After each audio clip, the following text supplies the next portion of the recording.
잘 아시는 것처럼 2009년 경기도 교육청에서 혁신학교라는 정책을 필두로 학교 혁신, 혁신교육이라는 것들이 시작이 됐어요. 많은 분들이 혁신교육 이퀄 혁신학교라고 생각들을 하시는데 그렇지 않다는 말씀을 먼저 드리고요. 대표적인 정책이 혁신학교인 거지 혁신학교 이퀄 혁신교육은 아닙니다. 경기도에 학교가 한 2,500여 개 있는데 그중에 내년에 운영될 혁신학교가 1,600개 정도 됩니다. 1,300개 정도 됩니다. 그러면 2,600개 중에 2,500개 중에 1,300개면 거의 60%에 육박하는 학교가 혁신학교거든요. 그럼 나머지 40%는 혁신교육의 정책을 혜택받지 못하느냐? 그렇지 않습니다. 경기도교육청에 있는 모든 정책이 혁신교육과 연결되어 있고요. 혁신교육 지구, 마을교육 공동체, 심지어 모든 학교가 적용하는 교육과정도 경기도교육청은 경기교육과정이라고 해서 혁신교육의 정신을 지향하고 있습니다. 그 10년의 역사를 쓴 책이 여기 지금 나와 있는 혁신교육 10년이라는 책인데요. 이제 잠깐 제가 이 발제를 준비하면서 책을 서문을 잠깐 보면서 또 한번 울컥했습니다. 그러니까 이 10년 동안 정말 많은 일들이 혁신교육이라는 이름의 정책으로 이렇게 펼쳐져 왔는데 유독 혁신학교를 가지고 이렇게 왈가왈부 말이 많을까? 저의 경험에 비추어서 일단 말씀을 좀 드려보려고 합니다. 이 책에 보면 혁신교육을 뭐라고 표현하고 있냐면요. 새로운 패러다임으로 우리 사회와 공교육이 직면한 문제에 답하려는 종합적인 혁신 운동이라고 표현하고 있어요. 이제 처음 혁신학교 정책을 만들었던 김상곤 교육감님의 표현인데요. 질문을 드리고 싶어요. 우리 사회와 공교육이 직면한 문제가 뭘지, 문제가 있다고 생각은 하는지, 그런데 그 문제를 이야기하면 답하는 사람이 저마다 다 다른 문제에 답을 하거든요. 그런데 이 문제가 무엇인지를 찾고 그 문제에 답하려고 하는 이러한 노력들이 왜 이렇게 공격을 받냐면 문제라고 생각하는 지점들이 너무나 많이 온도차가 있는 거예요. 그게 첫 번째 일테고요. 두 번째는 문제가 있는 거에 대해서 동의는 해요. 그런데 내 자식한테는 적용을 못 하겠어요. 교육이 이렇게 나아가야 된다라고 하는 거에 대한 지향점에는 공감을 하겠는데 내 자식은 꼭 서울대를 가야 되거든요. 다들 물어보면 우리 아이가 경쟁 없이 평화롭게 행복하게 학교 생활하기를 바래요. 학교에 가면 마음껏 친구들과 뛰어놀고 정말 경쟁 없이 서로 협력하고 도와주면서 그렇게 학교 생활 12년을 마치길 바래요. 그렇게 학교 생활하고 서울대 가길 바라는 거죠. 이제 이런 내 자식에게는 적용할 수 없는 교육열, 이것이 문제를 파악하고도 그 문제를 해결하려고 하는 이 답에 저항을 가지고 오고 있는 건 아닌가라는 생각이 듭니다. 그리고 그 외에도 우리가 수없이 많은 경험들, 명문대 출신들이 잘 먹고 잘 사는 거에 대한 경험, 그래서 내 자식이 잘 먹고 잘 살게 하는 방법은 이 길밖에 없다라고 생각하는 이 부모들의 마음, 그리고 또 하나는 내가 그렇게 배우지 못했던 거에 대한 한을 자식을 통해서 풀어보려고 하는 다양한 문제에 대해서 동의하면서도 그것을 헤쳐나가려고 하는 이 종합적인 운동에 저항하고 있는 게 아닌가라는 저는 생각이 들면서 교육에 대해서 제가 아까도 말씀드렸지만 100명에게 물으면 100명이 다 다른 저마다의 의견을 얘기해요. 그래서 교육 정책을 쉽게 이렇게 발표하지 못하고 어떤 교육 정책이 발표가 돼도 저항에 부딪혀요. 특히나 가슴 아픈 건 혁신학교를 경험하지 못했고 혁신학교가 뭔지도 모르면서 서울 안 가본 사람이 서울 더 잘 알듯이 말을 하는 때 굉장히 먹먹함을 많이 느낍니다. 저는 인문계 고등학교에서 수학교사로 교직을 처음 시작했어요. 인문계 고등학교. 그 지역에서 입시 성적이 제일 좋은 인문계 고등학교였어요. 거기다 수학. 학부모들이 수학 선생님이 담임이면 되게 좋아해요. 특별한 뭔가가 있을 거라고 생각하는지. 애들은 굉장히 싫어하죠. 수학이라는 존재 자체만으로도 굉장히 싫어하는 그런 태생적 한계를 가지고 교직에 첫 발을 들였는데 2학년 담임에 저를 학생부로 배치를 하더라고요. 딱 봐도 세게 생겼었나 봐요. 그래서 학생부에 근무를 하게 됩니다. 7시부터 교문 지도하고요. 그 당시에 7시부터 교문지도 하면 어땠는지 기억하시죠? 양말 색깔도 잡았어요. 잠바, 교복 위에 입는 잠바가 검은색, 회색, 흰색 아니면 다 뺏겼어요. 왜라고 묻는 분들 계실걸요? 진짜? 이렇게 묻는 분들 계실걸요? 학교가 그랬어요.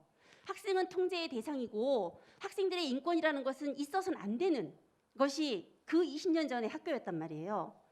그런데 이것이 지금 혁신교육이라는 바람을 타고 분명 10년 전에 비해서 학교는 많이 달라졌어요. 그 달라진 지점에 대해서 우리가 한번 짚어보고 혁신학교가 공부 안 하는 학교라고 하는 이 똑같은 프레임의 공격 말고 정말 아이들이 숨쉬는 공간으로 변했는지를 한 번만은 좀 돌아봐줬으면 하는 간절함이 있습니다. 게다가 저는 그 학생부장이 되게 좋아하는 선생님이었어요. 제가 그 당시에는 라이터만 소지해도 태학이었어요. 혹시 그런 학교에 다녀보셨 지금 뵈니까 되게 젊으신 분들이 계셔서 잘 이해를 못하실 것 같은데 제가 담배 냄새를 유난히 잘 맡아서 그 담배 냄새 맡고 학생들 이렇게 학생부로 데리고 오면 엄청 두들겨 맞고 두들겨 맞는 거에서 끝나는 게 아니라 학생들이 다 학교를 떠나야 되는 그런 시절이 있었습니다.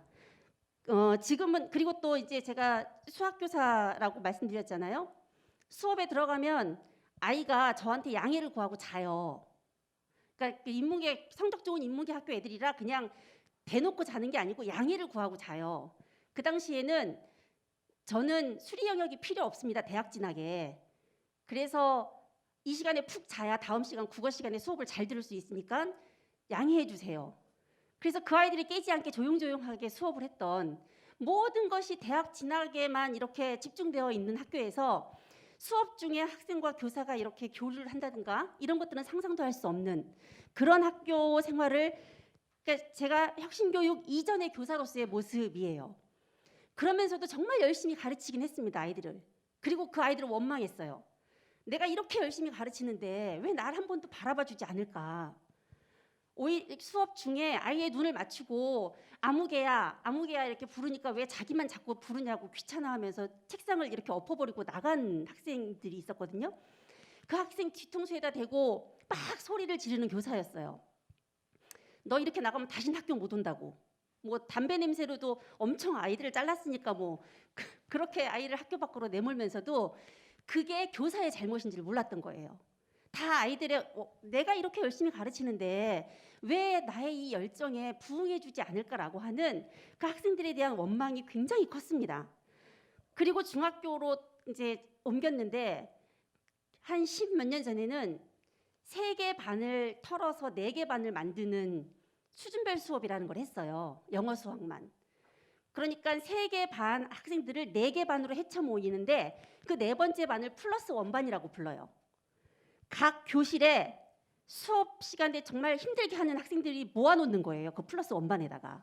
성적도 낮고 수업을 많이 이렇게 힘들게 하는 학생들을 모아놓는 건데 그 학생들과 수업을 하면서 내가 교사가 맞나라는 이 정말 자존감이 바닥을 치는 그런데 저만 그런 게 아니고 우리 동료 교사들이 대부분 수업 속에서 행복하고 싶다라는 갈망은 있는데 어찌해야 좋을지 모를 때 그때 저희가 만난 게 혁신학교였어요. 그냥 이게 너무 힘드니까 그냥 만났던 거고 그때 이제 저희가 알게 된 거죠. 그 노력하지 않는 학생을 원망할 게 아니라 교사의 일방적 수업에 문제가 있었다라는 거에 대한 되짚어 보는 시간이 있었던 거예요. 아까 이제 처음에 그 시작하실 때 그 OSA 학교 선생님이 말씀하셨다고 그랬잖아요. 교사의 수업 공개, 수업 성찰 이런 것들을 이제 처음 혁신학교 할 때 그렇게 시작을 했던 거고 그래서 우리가 알게 된 거죠. 무조건 비어있지 않은 곳에 욕구가 없는 곳에 욕구를 만들어주지 못한 상태에서 계속 채워 넣으려고만 하고 일방적으로 주려고만 했던 거죠. 배우고 싶은 마음이 생기게 어떻게 해줄까라는 그 안타까움에서 시작한 게 아니고 내가 알고 있는 지식을 무조건 집어넣어 주려고 그래야 얘가 좋은 대학 가니까 이제 그렇게 그 아이들은 고통을 받았던 거고 가르치는 교사들도 고통을 받았던 거예요. 그런 고통을 계속 버티고 왔었고 지금이라도 그 아이들이 와서 뭐라고 하면 이제 사과해야 되겠다라는 생각은 늘 하면서 삽니다. 멋모르는 교사가 그렇게 너의 귀하고 이런 것들을 알아봐주지 못하고 원망했던 것에 대해서 방송도 나가니까 그때 저한테 배웠던 친구들 혹시 항의하러 올 거면 제가 언제든 무릎 꿇겠다는 마음으로 이제 늘 그렇게 살고 있습니다. 어쨌든 그런데 또 하나 말씀드리고 싶은 것은 그러니까 혁신학교라고 하는 게 학생들의 변화를 보다는 나의 변화예요. 내가 계속해서 돌아보고 성찰하고 잘하고 있는가를 나에게 묻는 거예요. 이거는 교사도 그렇고 학부모도 그렇고 지역 주민도 그렇고 학생도 그런 거예요. 선생이라는 말이 앞서 태어난 사람이래요. 그럼 여기 계신 분들 다 선생이거든요. 아이들은 어른의 뒷모습을 보고 자란대요. 그런데 말로는 애들한테 이렇게 해야 된다라고 말하면서 어른들은 실천하지 않는 경우가 너무너무 많아요. 횡단보도 빨간불에 건너는 거 쉽게 예를 들면 빨리 건너잖아요. 빨간불이라. 아이들은 꼭 지키고 서 있는데 앞선 생을 산 우리 모두가 선생이라 혁신교육은 학교에서만 일어나는 것이 아니라 여기 계신 모든 어른들이 세상에 살고 있는 모든 어른들이 해야 할 교육이라고 저는 생각을 합니다. 그런 의미로 하여튼 부탁을 드리면서 한 가지 더 말씀을 드리면 이제 2018년에 2017년에 정권이 교체되고 2018년에 국정과제가 생기면서 교육 분야 6대 국정과제 중에 혁신학교 성과 확산이라는 국정과제가 생기게 돼요.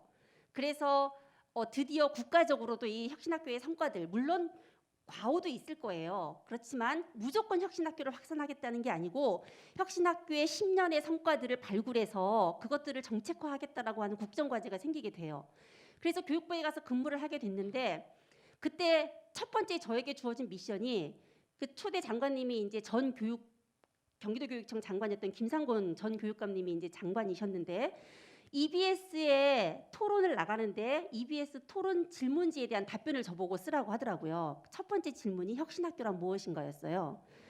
아니 김상곤 교육감님이 만든 정책이니까 김상곤 교육감님이 답변하면 될 거를 왜 제가 써야 되나 막 이런 의구심을 가지면서 썼는데 거기에 보면 배움이 즐거운 학교, 배움과 존중과 배려가 있는 학교가 혁신학교다라고 문서에 나와 있더라고요. 모든 학교가 그래야 되는 거 아니에요? 모든 학교가 배움이 즐거워야 하고 모든 학교에 존중과 배려가 있어야 되는 건데 왜 혁신학교 문서에만 이런 게 있나? 그래서 혁신학교를 공교육 정상화 모델이라고 한 거예요. 적어도 배움이 즐거워야 하는데 학교가 배움이 즐겁지 않으니까요. 존중과 배려가 있어야 하는데 학교가 이제 존중과 배려가 사라졌으니 그런 것들을 정상화시켜보는 모델로서의 학교를 만들어보자가 혁신학교입니다. 이게 왜 나쁜지가 잘 이해가 안 되는 거죠. 그런데 이렇게 좋은 말 말고 저에게 혁신학교는 그때 답변을 제가 뭐라고 썼냐면 일신 우일신 하는 학교라고 썼거든요. 그렇게 썼다가 엄청 혼나긴 했는데 전 여전히 다시 물어보면 혁신학교는 매일매일 새로워지는 학교라고 저는 말을 하고 싶어요. 불편하고 부당한 것들을 불평하는 게 아니고 불편하고 부당한 것들을 공동체가 함께 수기해서 바꿔나가는 거. 그래서 학교를 바꾸고 사회를 바꾸고 세상을 바꾸어 나가는 게 이게 혁신교육 운동이라는 생각을 저는 지금도 하고 있습니다. 만약에 누군가가 나서서 불평만 하고 나서지 않는다면 세상은 바뀌지 않잖아요. 예, 제가 고등학교에 있을 때 그 에피소드 하나만 더 말씀드리고 마칠 건데요. 인문계 고등학교 옛날 야간 자율학습 있을 때 공부 잘하는 애들만 따로 실에 모아놓고 공부시켰던 시절이 있어요. 그 공부 잘하는 애들한테는 굉장히 프라이드예요. 그 교실에는 듀오백 의자가 있고요. 애들이 무거운 문제지를 안 갖고 다녀도 되게 굉장히 좋은 캐비넷들이 다 둘러져 있어요. 공부 못하는 애들은 딱딱한 의자에 앉아 있어야 되고 무거운 그 학습서들도 들고 메고 다녀야 되고 이런 차별이 있어요. 굉장히 부당하잖아요. 똑같이 등록금 내고 다니는데 그러면 누가 뭐라고 부당하다고 해야 되냐면 학부모들이 부당하다고 해야 돼요. 그 올림피아드 반에 못 들어간 아이들의 부모가 왜 우리 애도 똑같이 듀오백에 앉지 않고 왜 우리 애도 저 무거운 거 안 갖고 다니게 사물함 만들어주지 않느냐라고 부당하다는 것을 학교에다 얘기해야 되는데 그 학부모는 뭐라고 얘기하는 줄 아세요? 누구를 향하여 화를 내요? 그럴 때 자기 자녀한테 화를 내요. 너는 왜 공부를 안 해서 올림피아드 반에 못 가냐고. 그러니까 이렇게 부당하다는 거, 불편하다는 걸 알면서도 그동안 함구하고 있었던 교육이 아니라 그 누구든지 간에 이 아이들의 찬란한 미래를 생각할 때 이것은 아니다라고 말할 수 있는 그런 것들이 학교 혁신이고 혁신 교육이고 세상을 바꾸는 운동이라고 저는 생각을 합니다. 예, 시간이 되었으므로 여기까지 말씀드리겠습니다.